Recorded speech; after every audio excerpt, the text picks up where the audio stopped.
and welcome to Heroes and Droids, your guide to movies and TV shows about superheroes, sci-fi, Disney, and action. From Marvel to DC, from Star Wars to Star Trek, from James Bond to the Fast and the Furious.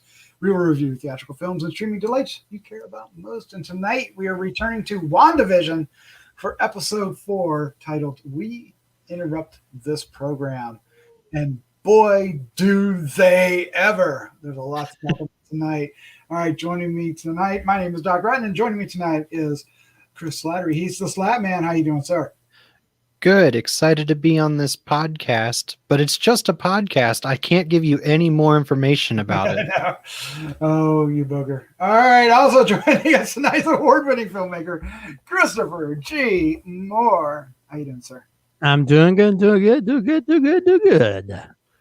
I like that. What I just did there. You could have went all right. All right. I don't know where we're going with all this, but what we're going to do tonight is we're going to give our first impression. We're going to talk about the show a little bit, and then we're going to wrap things up with our final thoughts, our score, and favorite scene of the show. And we are talking about WandaVision episode 4. It came out on the 29th of January, and the title was We Interrupt This Program, directed by Matt Shakman again, written by Bobak, Esfarjani, and Megan McDonnell. The cast includes, of course, Elizabeth Olsen, Paul Bettany, but tonight we got Rambeau, Kat Dennings, Josh Stamberg, among others. Some familiar faces, to say the least, and of course, Teyonah Parris plays a big part in this episode as well. And we do see small hints of all the other cast in a very unusual way. The synopsis is Monica Rambeau, tasked with a special assignment regarding sentient weapons, goes missing. She goes missing into Westview. Into Westview. You made a pretty interesting choice with the image on that last slide. Yes, there is an image there that freaked me the F out. I'm just saying it was pretty nice. It was a good show. I have seen that image like posted like on a mock Marvel Zombies cover all over the internet. Nice. All right, well, let's get things started off with our first impression. Slattman, what was your first impression of WandaVision episode 4? So I didn't expect this type of episode this soon into the series, but man, it was interesting. Man, it was awesome. It was great to see some of the characters outside of Wanda and Vision. And I don't know. I really enjoyed it. I've seen a lot of people on the internet say that they should have waited to do this episode at the end of the series to keep the mystery going. But I disagree. I think this is great. I think it's great that they're giving us they gave us a couple episodes of WTF and then a little episode of let me try to explain it to you while also making you go, while also opening more cans of worms into like what the heck is going on. And it was so great to get these characters. And I don't remember their names, but I loved them. The guy from Ant-Man and Wasp, I was so excited when he did the little card trick. Yes, Jimmy Woo. So much character progression. I loved it. And then the girl from Thor and Thor Dark World, Darcy. She was awesome. And the chemistry that they have together is great. And I loved seeing all of the things that they were writing on the whiteboard because it's essentially Reddit, the episode. It was kind of like, there was even scrolls on it. Yeah. And like everyone's just like, is Vision alive? Like it's just, it's such a great episode because it's exactly like the characters that were in the episode are exactly how we, the fans, have been feeling for 3 episodes now. And a lot of the things that they come up with are things that the fans have come up with over the last 3 episodes, and it's awesome to see Marvel do this, and it's awesome storytelling, and it's great to that last shot was so revealing, and it's awesome. There's a lot to unpack there. And let me just say, there is a particular theory I think we talked about last week. I can't remember if it was on air or off the air, that's looking a lot more plausible based on that Vision reveal. Yes. We definitely are going to do our first impressions spoiler free, but once we get into the discussions, we are going spoiler-ish heavy. Sorry for the slight spoiler on the Jimmy Woo There's card trick. All that's fine, but some of the hints that we just talked about. All right, Christopher G. Moore, sir, what is your first impression of? We interrupt this program. I think it's interesting how a lot of the Marvel fans are a little bit divided in how they look at this show. I had some friends the other day I was talking to, and a lot of them didn't like the first 2 episodes or the first 3 episodes or whatever. And they loved the 4th episode, and they felt like, oh, that should have happened earlier. Interesting. And then I have a friend who's like, it was more interesting when we're just peeling each layer with each episode, and then having this 4th episode is kind of like that departure from it just felt like more of the normal Marvel stuff. So it's interesting how everybody's kind of divided. Some people don't like the whole TV show aspect of it, and they felt like they should have incorporated what happened in 4 throughout. And I'm of the ilk. I kind of like those first 2 episodes, and this one, because it was such a departure from what we saw before, I was kind of like, I want to kind of get back to the TV show aspect of it. But I think it's kind of helpful for some people. But I liked it better when it was like Lost, where it was like all the weird stuff happening, and you're like, oh, what exactly is happening here? Who's controlling this? Who is what? I love the mystery aspect of it. And I think once you start showing all the behind the scenes magic tricks, it kind of takes away from it. But I guess you have to sort of like get to that at some point, But yeah, I thought this was a great episode. And I think part of it just had to do with the personalities of Darcy Lewis and Johnny Woo. I mean, Jimmy Woo. I'm sorry. Jimmy Woo, who I think somebody on Twitter had made a really good idea saying they should just do like an X-Files spinoff where Jim Woo's just going out and going after all these weird things that happen in this world. I would watch that. That sounds like an amazing TV show. So please make that, Marvel. Yeah, we'll probably see them for Secret Invasion, probably. Yeah, but then everything that Darcy Lewis said was cracking me up. I just love her personality, and I kind of want to see her in more stuff too. So maybe they should do like a buddy cop, buddy sword cop show where they're just going out and she's the tech person and he's the by the books cop, and they go get caught in all kinds of weird, mystery van, Scooby-Doo mysteries. And neither one of them are officially sword.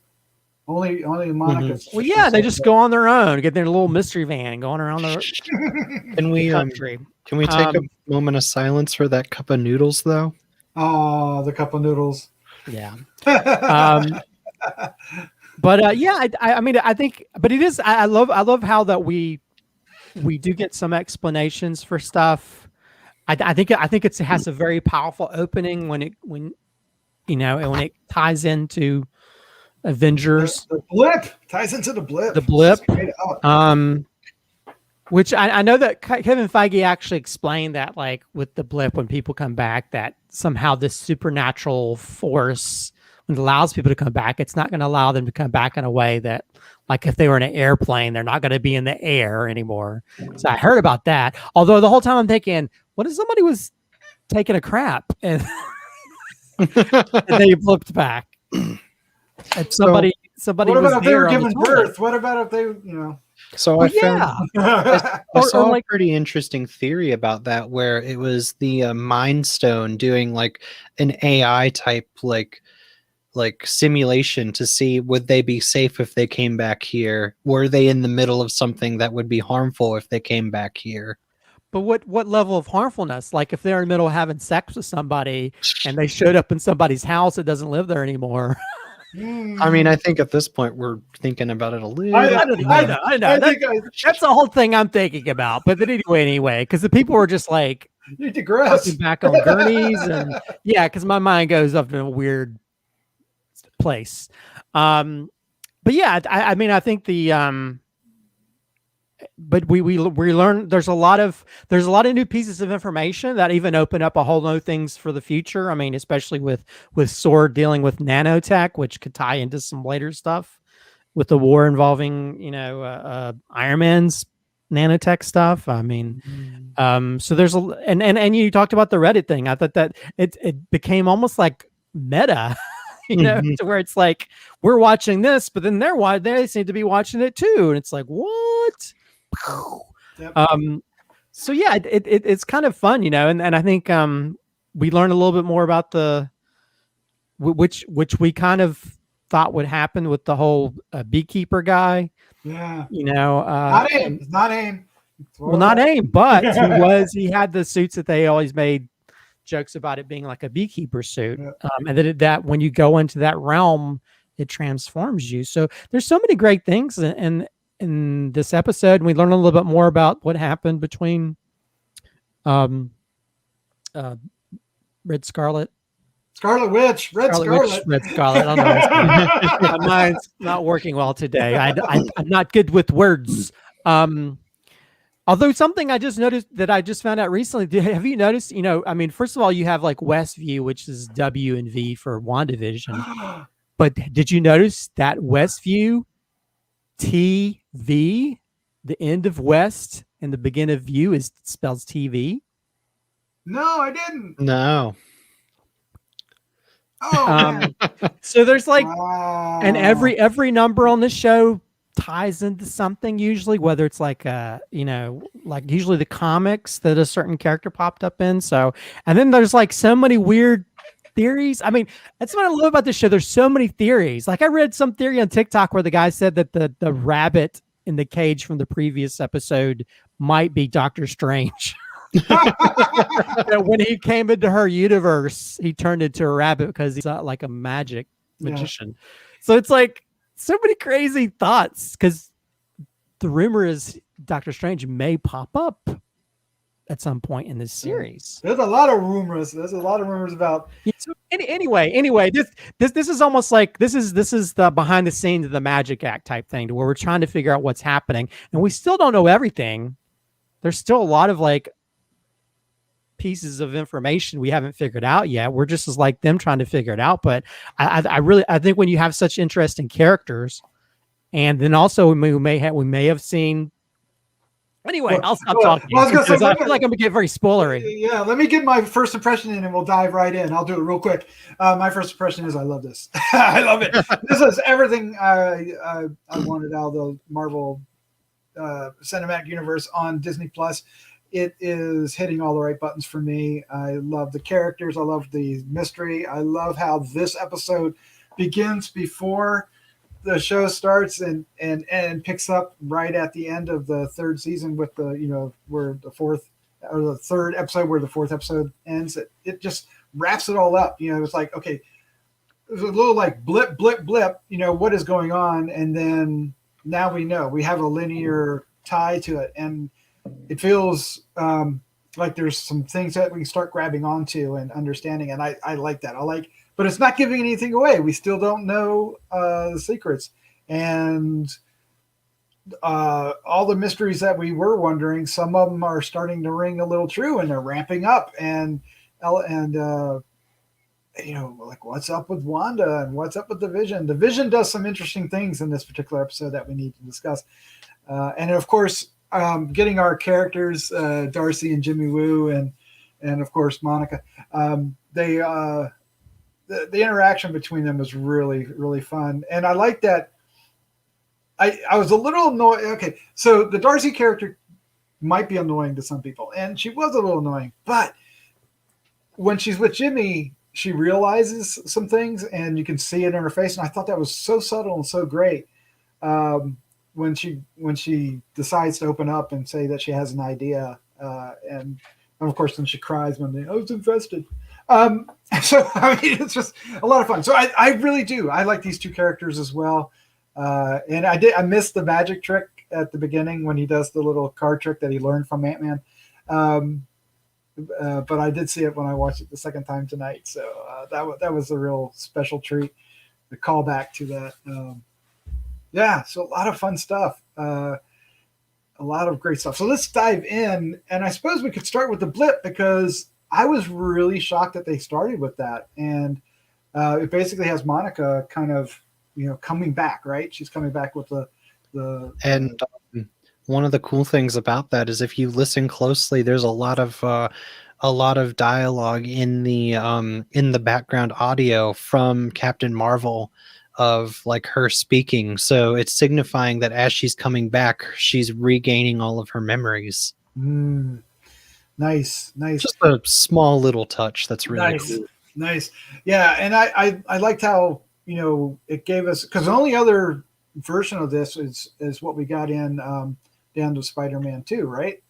Or not Homecoming, what was it? Home something. Far From Home. Far From Home. Thank you.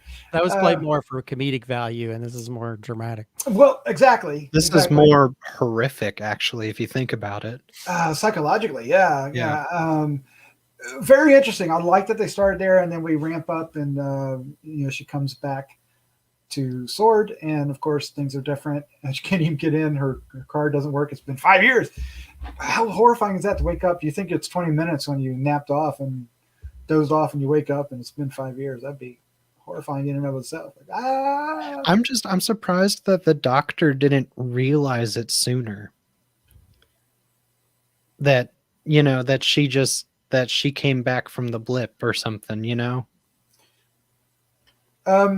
I thought she realized it right away. There was other ones that didn't realize it, but the one that she knew did. But it took her a while to kind of get her bearing. But I think you would. It was chaos. But I like that we followed Monica, and then we quickly, met up with Jimmy Woo, and that felt great. And talking to those two cops who literally was standing in front of the Westview sign and saying there wasn't a Westview, really put everything in perspective with that tiny little scene. It kind of, I don't know. I just really appreciated how this story was structured and brought us kind of full circle with the 3 episodes that we've seen so far. And then the meta. We got to talk about the meta, because they're watching the same episodes we just saw. So that feels really weird. And I'm glad they did it that way. So we got to kind of experience that and know what they're doing, right? I don't think it's weird at all, because it really plays into the sitcom theming of the first couple episodes. And it really ties into the stinger from the first episode, like even like shot for shot that's in this episode. So I don't think it's weird at all. I think it's genius. Oh, I think yeah. That it really it almost felt natural seeing it playing on like an old television. It felt like the Dick Van Dyke type show, to where it's like that looks like just the shows that came on at that specific time period. So yeah, I thought that was kind of cool. I mean, I think for me, and that it was kind of cool when they're watching the episodes and they're trying to figure out who these people are that are in the show, and which added a lot of cool information. I was actually taking pictures of my screen trying to read the little things they were writing about people. Yeah, which if you notice, there's one character that did not have an ID. There is one. There's one. We find out just about everybody but Agnes, right? Catherine Hahn's character. Although they didn't have a picture for Dottie. They hadn't figured out who Dottie is. They figured Dottie and her husband. Oh, Dottie. Yeah, they didn't figure Dottie out. But she wasn't up there. But yeah, Agnes, they didn't have an ID. I mean, all the different, like the herb or whatever was actually named after somebody who's working on the show. Oh, wow. So it's interesting how they use some of the actual people who are working on the show as names of some of the characters, that's kind of cool. Further crazy.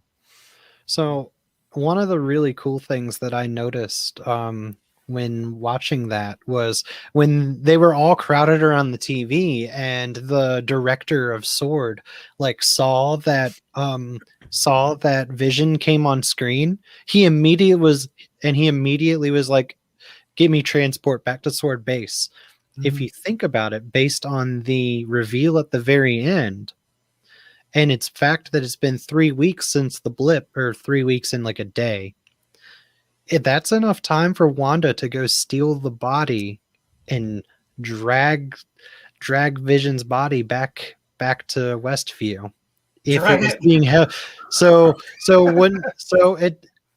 I really think that's what happened, is that she went to Westview, or she went to the Sword HQ, which took Vision's body after the events of Endgame and brought him to Westview and did something to seal it off. Well, have you seen the interview with the guy who plays Vision? Have you heard about that? No. He confirmed that there was a stinger.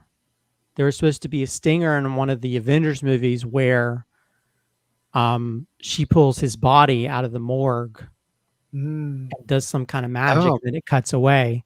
So, and there's like actually there's a production artwork for that scene, but they never shot it.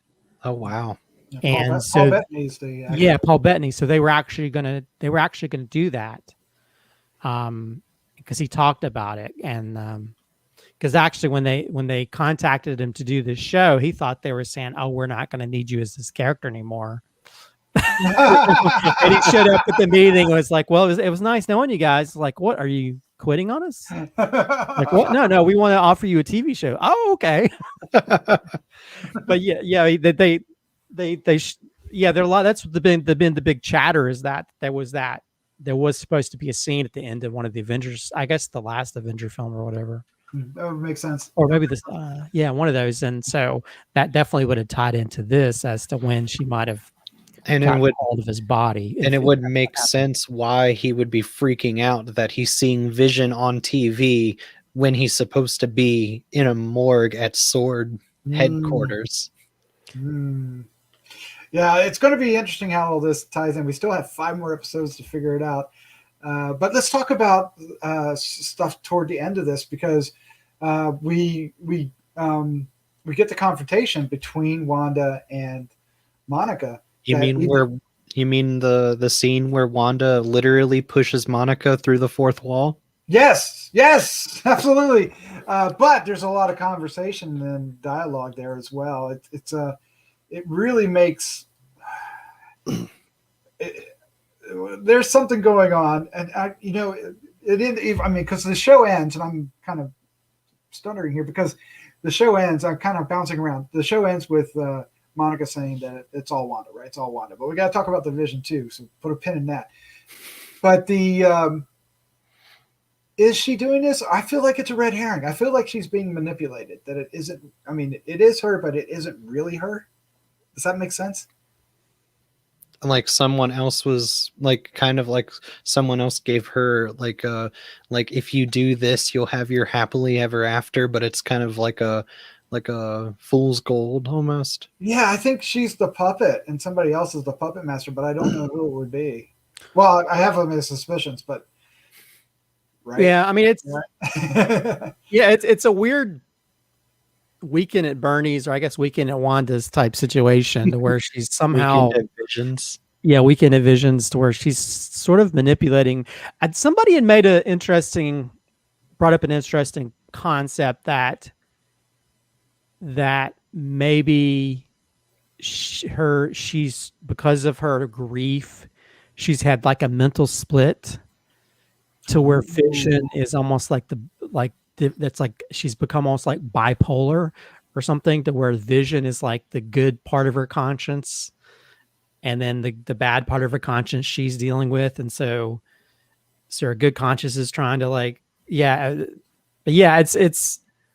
it's I don't know. There's so many questions I want to know, and we still have a ways to go before we figure it out. And that's what I love about this, is like, because you don't know exactly. I mean, we kind of know maybe somebody is fiddling around. We feel like maybe was it Mephisto, whatever, might be a part of this. You know, that the devil is in the details. Yes. So somehow, you know, because he's known for making these kind of deals, so maybe he's like, I'll give you the power to reanimate your corpse and make it seem like you're with him, but at the same time, she has those moments where she gets out of it and she sees him, that she's just animating this dead robot. Yeah, there is that one shot that we saw in the. Oh, it's horrifying. It's like a horror movie. Towards like, I was like, whoa, I wasn't expecting that. Now, real quick, there is something that is said in this episode that really kind of puts some wind beneath those wings, and that's Darcy says that, you know, because they don't see everything that we saw. There's like the editing. That somebody else is censoring the show. Mm-hmm. And you know, is that Wanda? Could be, but that's where my suspicion is that somebody else is doing that. Do you think maybe it's because a lot of the ads have had to do with Hydra so far? Do you think it might be a one of the Hydra doctors working with, like, say, Mephisto? Ooh, I know what doctor I wanted to be. I mean, but you know what? The interesting thing is, like, it's really, it's kind of brilliant how they've just worked all these different elements into it, because Wanda gains her power from one of the Infinity Stones, and the Infinity Stones were created by the Big Bang, and this sort of weird radiation thing that's around this, that's creating this, it's from the Big Bang. So it's coming from that essence of that stone that, you know, that she has her powers from, you know. So it's, you know, there's just so many different things that tie into all these different things. And at the same time, because things that she transforms in an environment stay that way, sort of like when Rambeau, when she gets knocked out, will that give her powers? Because, you know, when she got blasted. Yeah. I mean, okay. So my wild ass theory was, now that we have the X-Men, is this Mojo world, right? But I don't think so. If it's Arnim Zolo, Dr. Arnim Zolo, that would be awesome, right? Because that's the doctor that would be a part of it, because he's, remember when they showed him last, he was part of the TV screens. So it could be him. I don't know if Toby Jones is going to be on the show or not, but it could be. But there's somebody that I guess maybe we'll have time to talk about it tonight. Let's talk about the Vision. The Vision does, one thing is that most people are going to talk, you know, is the shot of him with, you know, the head got a big hole in it and he's all gray and lifeless, very scary looking. But the last frames of him give you a very strong impression that he knows something is up, because he has this very subtle "I'm not smiling" look before he does the TV smile, and then when he's in front of the TV watching the TV as it ending, he's got a different expression when he's not looking at Wanda, or Wanda's not looking at him. And it's not, I don't think Wanda, I don't know if Wanda's a part of him or not, or maybe it is, because the split personality thing would work. But I think he's catching, you know, whatever the essence is catching on that something is up. He looks concerned. Yes. Yeah, I mean, he had that moment where he, in the third episode, where he was even like, Wanda, I think something's wrong. Yeah. And then she just kind of edited it away. Yeah. Or somebody just edited it out. So. Well, but I think now he's getting so cognizant that something is off here. He's less apt to voice it. Mm-hmm. You know what I mean? And I think in this, right after that, I think you can sort of see that a little bit when he asks where Rambeau's character went or whatever. And so, Geraldine, yes, yeah, Geraldine. So yeah, you could just see in his eyes and how he's acting that something is off. And I think you see that the most when he's like trying to act all normal on the couch, and then he's not looking at the TV, he's looking past the TV. Mm-hmm. I think that in the next episode or the episode after that, he will confront Agnes because it's obvious Agnes knows what's going on. Yeah, they definitely. Or he'll try to go to Herb since he was trying to tell him something.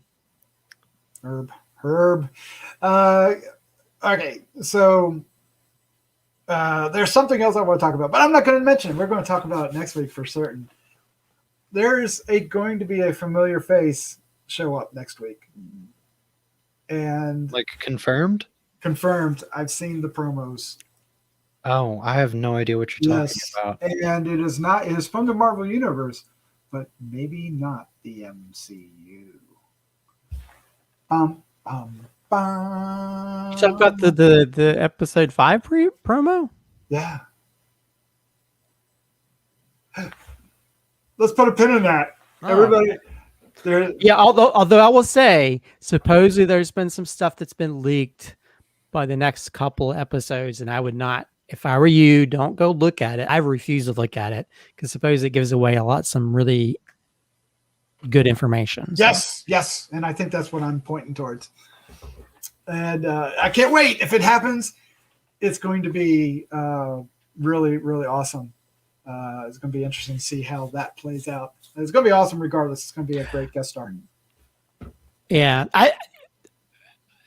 I think because they say that this show is going to lead into the Doctor Strange movie, I almost feel like that maybe by her creating these different TV show worlds, that maybe that ties into multiple universes type thing. Yeah, I think that they're definitely setting all that up. But we got to wrap this up.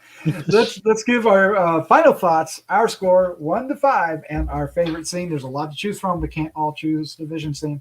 All right, but before we do, if you're still listening, 1, we want to thank you so much. 2, if you want to help us out, it's really easy. You can either share this or you can hit the subscribe button, and that's a great way to help us reach more people. Otherwise, you can hit the like, dislike. You can leave us some comments. We'd love to hear your theories. And whatnot. And we also want to take a quick moment to thank our patrons, without which we would not be able to do these shows. Gruesome Magazine, Horror News Radio, Decades of Horror, and of course this Heroes and Droids. Thank you all so much. So let's we've gone over time a little bit, so let's quickly get into our final thoughts, our score, and favorite scene. Slattman, you're up first. So first things first, I want to acknowledge that you're doing something good if we can sit here and talk about an episode longer than the episode actually is. So bravo to Disney, bravo to the Kevin Feige and all of the writers and creative minds behind the Marvel Cinematic Universe. They're doing a great job. They're doing a great job going outside of the superhero, stereotypical superhero story with this. And I think it's great. I loved this episode. I thought it was excellent. I thought that it was a nice breath of fresh air, especially with the characters that we got. And it answered enough questions while also opening up the door to so many different possibilities that I'm still left hanging. I'm still left wanting to know more. I still want to know how this all comes out, because while we have a couple answers, I feel like when we closed the door, but all the windows in the house just blew open at the same time. I like that. The humor is still good. The writing is still excellent, and the story that they're telling throughout these 9 episodes is shaping to be a very effective story, and I don't think they could have done it in any other format than a TV show. I loved it, and I also I can't say enough, give enough praise to what they're doing, and I love that they were bold enough to give us this episode explaining some of the behind the scenes, like what the hell is going on. I thought it was great that they were bold enough to give us that so early, because it's going to put what happens next in the next couple episodes into a much different context than what we've already had. So I think it's just going to make every episode that much better, because we're going to be thinking, oh, what are they seeing? What are they theorizing on the outside now? I'm going to give this episode a 5. I loved it. And my favorite scene might actually be the sewer scene where the guy is crawling through. He goes through the field, and it turns the wire into the jump rope, and it disconnects. That's just I love the way that was shot. I mean, the implications of what happened to that guy is kind of terrifying, but I don't know. I loved all the build up to that scene. It was like, you don't know that the field goes below it, and we don't know. You don't know that it doesn't. We got to try one way or another, and that poor guy. Yeah. And the transformation in real time from the modern world hazmat suit-esque suit that he was wearing to a beekeeper suit with the bees starting to buzz around him as he was going through the force field, and the fact that he was losing color, but there was still color like right on the edge of the force field as he was passing through it, and just the realization when they reeled it up and it was a jump rope. And I don't know. That scene, other than the vision scene, which you said we couldn't use, that scene really stuck out to me. I said we can't all use it. I will say that it's very interesting that the jump rope came back out, because it transformed when it went in, but stayed the same on the way out, which means to me that if the Vision went into this as, a dead Vision, if he's alive inside and he comes out, he's still going to be alive. Mm-hmm. Yeah, Maybe. but I think I think it'd have to be something she'd have to create from scratch. She didn't create the jump rope from scratch, but it's inanimate. So was the Vision. I don't know. Yeah. All right, Christopher G. Morris, sir, what is your final thoughts? Your score and favorite scene? Yeah, so I think this is I think this, it helps those people that are like, what's going on in this show? This isn't the Marvel universe I ordered. So I think it adds that aspect of it. Although I kind of miss the TV shows. I miss it greatly. I kind of miss that, and I think that's the only thing that I can ding it for. That probably won't give me. I can't give it a full 5, because I felt like it was more servicing people who aren't smart enough to understand what's going on. I don't know about that. I mean, it's a lot of exposition. It is a lot of I'm exposition. just kidding. Don't give me hate mail. No. I don't know. I think it's needed. I think there's a good measure of it, but I think this is like it's like episode of Lost, where they go back in time and they show how this ties into that, or Tarantino-esque a little bit as well. Where you have like a storyline that feeds into how this happened. So I like that aspect of it. I think we needed a little bit of information that weren't really being force fed to us in the first 3 episodes. But yeah, and I love the incorporation of characters we've seen in some of the movies, like Darcy Lewis and John. Jimmy? I keep wanting to call him Johnny. Jimmy Woo, not his brother Johnny Woo, but Jimmy Woo. I love their personalities. I think work really well together, and so I hope that we get to see more of them in other things, or maybe some kind of spinoff just based on the characters. So yeah, and it answered a few questions, and they asked some of the same questions we were asking on their little board. We still have a lot of unanswered questions, and probably some even new questions that were created by this episode, which is cool.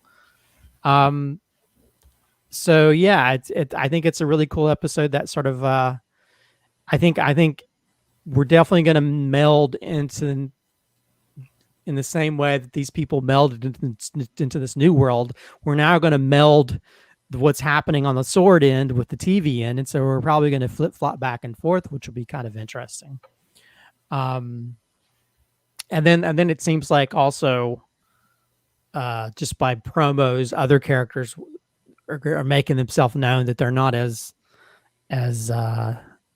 non-cognizant of what's happening, aka Agnes. So yeah, I'm kind of excited for the next one because it's the 80s, so that's a huge fan of 80s. Yeah, so I'll give it a 4.5 out of 5. I think it's still a very strong episode. But I kind of missed the TV thing. I mean, they were gonna have to do one of these episodes eventually. Yeah, but this felt like the methodical aspect of most Marvel things, and I knew we had to get to that at some point, but I thought it would have been a more slower integration than a whole entire episode dedicated to it. It was jarring. It was jarring. I'll give you that. Yeah. So I don't know. I mean, I still enjoyed it. I still think it's a strong episode. I think it's still, I mean, it blows my mind. It's all the thought that went into every little aspect of how it connects to all these different things. And, so yeah, I really enjoyed it. As for favorite scene, I probably would have picked Slattman's scene. Really? I like that scene a lot as well. But what I'll probably say, seeing the full on confrontation between Wanda and Monica. Monica, I think seeing that full on confrontation played out, I really like that. Just seeing how that happened, and I think just seeing that dark aspect of Scarlet Witch coming out, it's going to be interesting to see if she, some people are thinking she's going to be one of the big villains in the Doctor Strange movie, because if she ends up losing Vision again, if she ends up losing her children, because I don't know, maybe her children will exist outside of this universe, I guess. Well, she has been a bad guy a couple times. Yeah. In the comics, so. But yeah, and then I'm interested to see how Evan Peters might play into the series. There you go. There you go. That was what I was talking about earlier. But I don't know what character he's playing, so I'm just saying that he could play any character. He doesn't necessarily have to play a X-Men character. It doesn't have to be, but there is a shot that I've seen, and everybody's, you've seen where they're wearing the Halloween costumes. Yes. Right. And he's wearing the very classic Halloween costume of a certain character. Oh.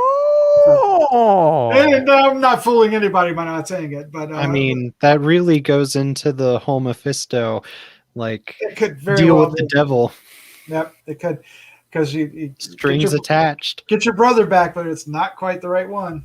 I am a Marvel zombie from way back, and this is just hitting all the right bells. It's and buttons and all that. I love it. This is everything I want. I can't believe I live in an age when we're getting the movies, we're getting these TV shows, and everything is so.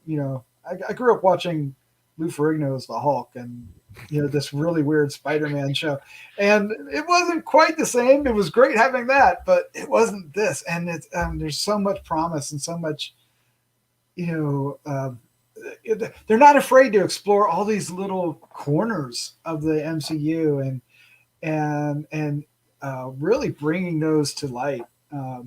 Characters like Jimmy Woo, who's actually in the comics.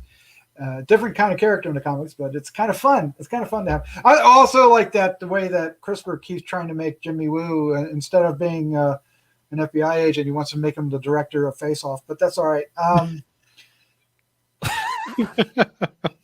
What's wrong with that? No, I want John Woo in there.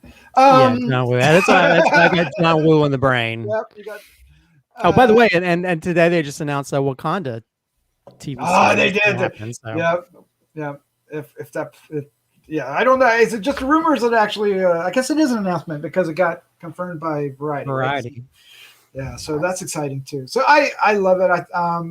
I too, Christopher, missed not having a television episode. Having that again, and it felt jarring.